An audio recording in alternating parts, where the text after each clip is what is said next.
Hello friends, today we are going to discuss about Tarasoff rule, that is, duty to warn and protect. I am Dr. Suresh Badadmat, Professor of Psychiatry, working at Nimans, Bangalore. During the psychotherapy session, if the patient reports he is planning to kill his friend, now in such a scenario, what is the role and responsibility of the psychotherapist? Should the psychotherapist maintain the patient confidentiality, or should he break this privileged communication and inform the potential victim, or else can he inform the police? What are the consequences of either action? Suppose if he does not inform the police or the potential victim and the patient harms that person, what are the consequences? The consequences may be the psychotherapist may be charged for failure to predict and prevent violence, failure to inform the police, or failure to inform the potential victim. Can they be charged for criminal negligence or civil negligence? On the other hand, if the mental health professional breaches the confidentiality and informs the police or the potential victim, in such a scenario, can the patient go to court and sue the doctor for breaching the confidentiality? Can it be considered as an ethical violation of breaching confidentiality? What should the professional do in such a scenario?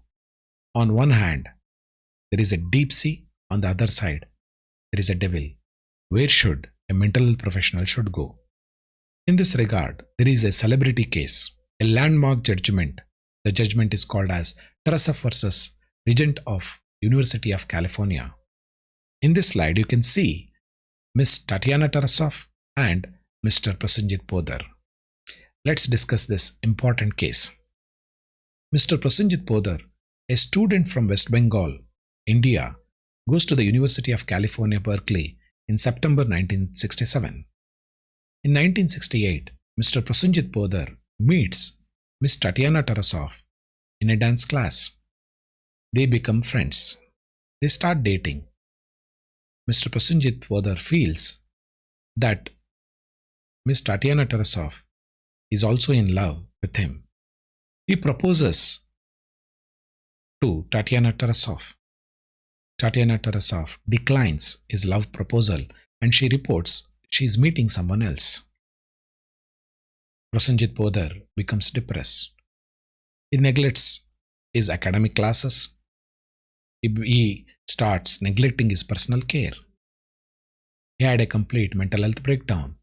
He even starts stalking Miss Tatiana Tarasoff.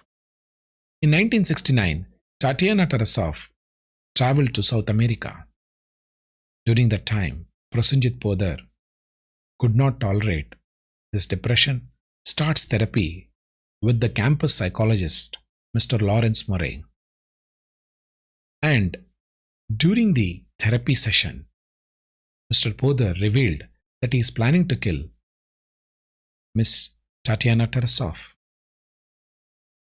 Immediately, Mr. Murray reported this dangerousness of Prosenjit Poddar to the campus police. By doing this, Mr. Murray violated the confidentiality clause. That is, privileged communication was broken. Immediately, the police apprehended Mr. Poddar, but released him on his assurance that he would stay away from the girl. But however, Mr. Poddar stopped going to therapy since he felt that he has been violated for not keeping the confidentiality. In October, Miss Tatiana Tarasoff comes back from South America to California. Several weeks later, on October 27, 1969, Poddar goes to Miss Tatiana Tarasoff's house and kills her by stabbing 17 times. Now the question arises whether the therapist has done enough, whether the police did their action, whether the confidentiality should have been maintained, not to be maintained. when Tatiana Tarasoff parents went to the court against the therapist, campus police, and the university. This was an important landmark decision which takes place. In the lower court, of course, mental health professional won. But however, the Supreme Court of California had a other thought. The court clearly said that a mental health professional has a duty not only to the patient but also to the individuals who are specifically being threatened by the patient.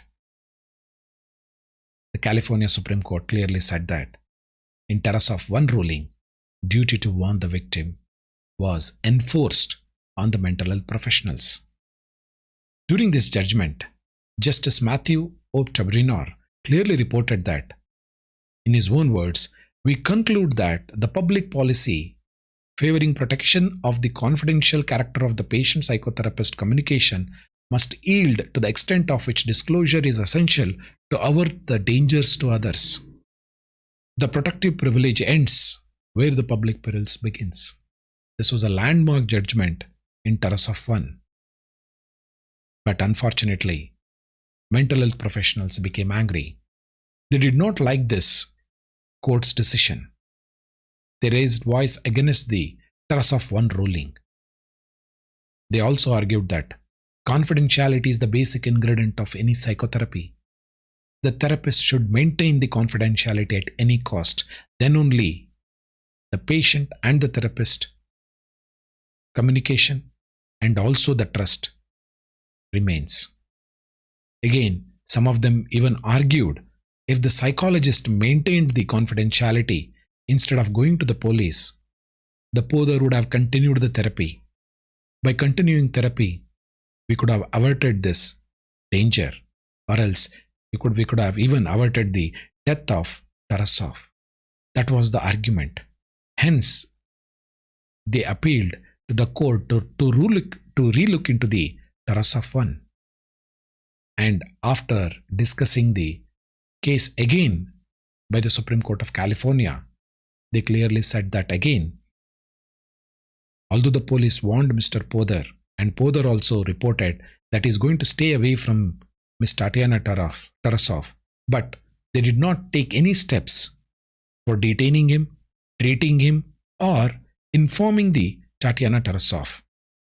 Hence, in Tarasoff 2, that is in 1976, the court opined that duty to warn includes duty to protect the victim. That means the Supreme Court of California again went against the mental health professional in the Tarasoff 2 ruling, which clearly said that duty to warn includes duty to protect the victim.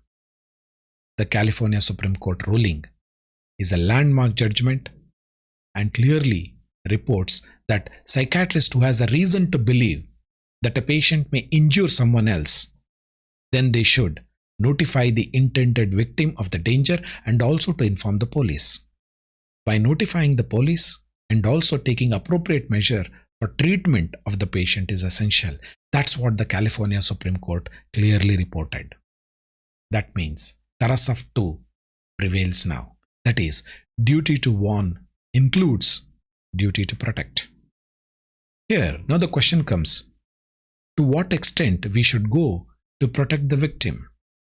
Duty to protect starts when there is an explicit, foreseeable, realistic danger or a threat, and it should be against an identifiable patient or a person. Closeness of connection between the patient and the possible future victim should be assessed. If the threat is general, non-specific, need not break the privileged communication. If there is a clear-cut, explicit, foreseeable threat is seen against a specific person, immediately the mental health professional or the psychiatrist should inform the police, inform the possible or a future victim, and take adequate measures to treat the patient. What happened after the Tarasoff case? Post-Tarasoff case, clinician argued that duty to protect hinders the treatment because a patient may not trust the doctor or the therapist, and he may not disclose all his impulses or potential planned to harm someone else. This may cause further death. That means by informing the police or the victim, we are not making any progress in therapy. And hence, there has been apprehension by the mental health professionals. But however, some of the professionals also felt California Supreme Court ruling was reasonable. Reasonable whenever there is a specific threat towards a specific person and there is a clear-cut closeness between the patient and the potential victim. Hence, they also argued for adequate measure should be taken to treat the patient, capacity should be assessment to be done, and if the capacity is there, inform the patient about the possible danger, possible consequences of being arrested, possible reason of the victim may harm him also. At the same time, if the patient does not have capacity, then it is the duty of the mental health professional or the psychiatrist to apprehend him, admit him, and treat him against his wish and will. Suppose if it is in India, if the person does not have capacity, then he should be admitted under Mental Health Care Act of 2017 and treat him against his wish and will under Section 89 of Mental Health Care Act of 2017. Here, the question may arise, if the person has capacity and he agrees for voluntary admission, then admit and treat him. If the person has capacity and he refuses for treatment or admission, now the question arises, what should be done? Should we allow the patient to go because he has capacity? Should we inform the mental health review board? Should we break the confidentiality, inform the police, inform the victim? This continues to haunt the various psychiatrists and mental health professionals. If the capacity is there, please document that the patient has capacity. He has been explained about the possible consequences, and the patient knows the consequences of the action. He's able to comprehend, he's able to weigh the risk, and he's refusing treatment. Inform the family members about the possible threat. And again, go ahead and inform the possible victim. In this regard, there has been another important case, Almonte versus New York Medical College in 1994. This is a very interesting case where a psychiatrist is involved as a patient. Dr. Joseph D. Masai, a psychiatrist resident at New York College who received psychoanalytic training from Dr. Douglas Ingram. Please, one need to understand here, Dr. Joseph D. Masai, who is a psychiatrist trainee, he himself volunteered to undergo psychoanalysis. During his psychoanalysis, he revealed to Dr. Douglas Ingram, who is the supervisor, that he had pedophilic impulses. That means he had attraction towards children. However, Dr. Joseph D. Masai, although he underwent psychoanalysis and Dr. Douglas Ingram knew about his impulses, did not stop Dr. Joseph D. Masai from taking up child psychiatry. Dr. Joseph D. Masai takes up child psychiatry, starts interacting with clients who are children. Here, you need to remember this. Dr. Joseph D. Masai had sexual impulses, attraction towards children. In September 1986, child Denny, who was 10 years old, who had suicidal tendency and intellectual disability, was brought to the hospital and he was consulted with Dr. Joseph D. Masai. Unfortunately, our psychiatrist trainee sexually molested and assaulted the child Denny many times.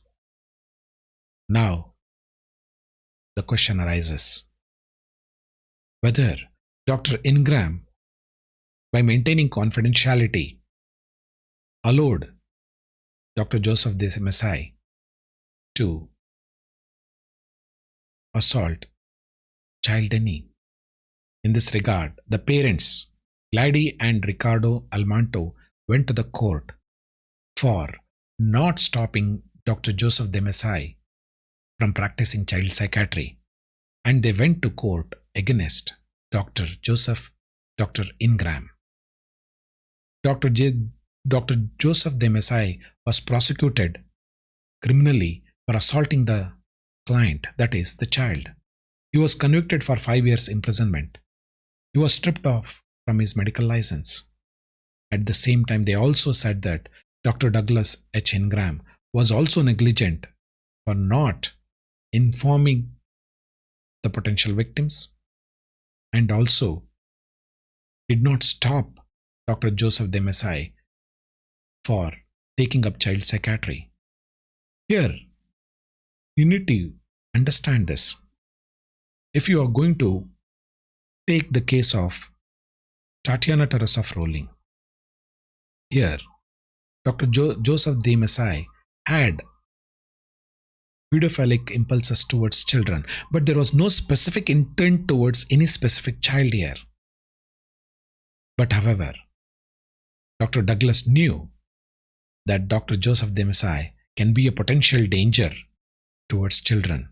Hence, in this case, even the general threat towards the victims who are children, disabled, needs to be protected. That is this case of Almonte rule. So, although in Tarasoff 1 and 2, it clearly said duty to warn and protect if there is a specific threat to a specific person. Whereas Almonte rule is very clear. If there is a threat to a child or a disabled person, then the professionals has a duty to protect and also warn the potential victims. Now let's understand from Mental Health Care Act of 2017, from Section 23, Right to Confidentiality. Mental Health Care Act of 2017 of India in Section 23 clearly highlights right to confidentiality. Let's look into Section 23. Section 23 subsection 1 clearly says, a person with mental illness shall have the right to confidentiality in respect to mental health care, mental health treatment and physical health care. This has been clearly highlighted in Section 23. That means a person with mental illness, confidentiality prevails. But however, in Section 23 subsection 2 also has clearly highlighted about certain exception clause, exception to this right to confidentiality. They clearly say under subsection 2C, it says release of information if it is necessary to protect any other person from harm or violence, or only such information that is necessary to protect against the harm identified shall be released, and release only such information as if it necessary to prevent threat to life. That means right to confidentiality is not absolute. The mental health professional has a duty to warn the potential victim, release such information necessary to protect the victim, and only that information to be released, not any other information. That is Section 23 with right to confidentiality and exception whenever there is a threat to certain people. Further, Mental Health Care Act of 2017, this act does not place obligation on the mental health professional that he needs to go and inform the victim. A duty to warn or protect is not codified in the statute. It has given a freedom to mental health professional to assess the risk of violence and to inform the victim. That means there is professional discretion has been given. Duty to inform and protection to the victim is an ethical obligation at this point of time in India. Although right to confidentiality is not complete, absolute, and there is a professional discretion has been given, unfortunately, the same Mental Health Care Act 2017, capacity to consent under Section 4 comes in the way of admitting and treating the patient. Imagine if the patient has capacity and refuses to take treatment, what should the doctor do? In such a scenario, I request you, please inform the potential victim, inform the police, and say that this person is mentally ill, but has capacity and he is refusing treatment, that means you have done your duty. So, to conclude, my dear friends, Tarasoff 1 and 2 clearly said that duty to warn and duty to protect is there as a legal obligation on the mental health professional in US. However, in India, under right to confidentiality, Section 23 of Mental Health Care Act of 2017 gives a clear exception for this right to confidentiality. And a professional discretion has been placed on the mental health professional to inform the potential victim, and the information revealed should be only to protect the victim. That means only such information required to protect that person should be revealed. Now the question comes, if you want to reveal and if you want to assess this dangerousness, what are the yardstick? When to reveal? That is, duty to warn and protect will be executed when there is an explicit, foreseeable, realistic threat is there to a specific identifiable person, and there is a nexus between or the connection between the patient and the possible future victim. That means this Tarasoff 1-2, although applicable in US, the psychiatrist has a duty not only to protect his patient but also the public at large. At the same time, the mental health professional and the psychiatrist should weigh the risk versus benefit. If there is a general threat and no specific victim is present, you need not breach the confidentiality. Make all efforts to treat the patient so that he does not harm any person in the public. And always assess capacity to consent. And if the capacity to consent is there, please follow Mental Health Care Act of 2017. If the person does not have capacity, in such a scenario, admit the patient under Section 89 and treat them. But however, the challenges continues to exist. If the patient has capacity and refuses treatment, refuses admission, and the threat continues. In such a scenario, please go ahead and break the confidentiality. Section 23 exception will come into protection of mental health professionals. And you one need to remember, no psychiatrist, no mental health professional can predict violence 100%. They can only do risk assessment. Hence, all mental health review boards, court, judges should know that psychiatrists cannot predict violence 100%. And please remember, right to confidentiality is not absolute. Based upon the risk versus benefit, based upon the risk assessment of violence, the professional discretion should be utilized to protect the patient or the victim. However, Mental Health Care Act of 2017 provides a legal framework for disclosing the information of dangerousness to the potential victim. That means Tarasoff 1 and Tarasoff 2. Partly it has been inculcated in the Mental Health Care Act of 2017. Thank you very much for your valuable time.